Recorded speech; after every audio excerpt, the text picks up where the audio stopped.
Sunscreen কেনার আগে তুমি যদি বাসায় বসে এই টেস্টটা না করে থাকো, ট্রাস্ট মি, তুমি অনেক বড় ভুল করতেছো। সুতরাং সানস্ক্রিন কেনার আগে এই টেস্টটা মাস্ট। আচ্ছা, সীমার গোলাপুর এই ভিডিওটা দেখার পর থেকে আমার সেই কোন দিন থেকে ইচ্ছা করতেছে যে আমি যে সানস্ক্রিন ইউজ করি এটা কি আদৌ আগুন প্রুফ কিনা, দেখি কি অবস্থা। এবং আমার সানস্ক্রিন আমি এই সাইডে ভালো করে দিয়ে নিই, দেখি কি অবস্থা।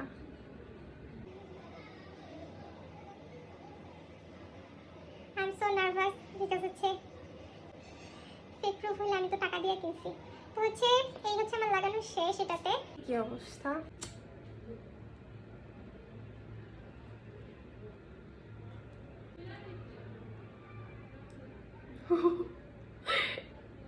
আচ্ছা, তো এটার প্লাস্টিকটা পড়ে গেছে, কিন্তু হচ্ছে আমার সানস্ক্রিন তাইলে রিয়েলি বলতে গেলে। তো তোমরা হচ্ছে সবাই এমনি চেক করে সানস্ক্রিন দিতে পারো।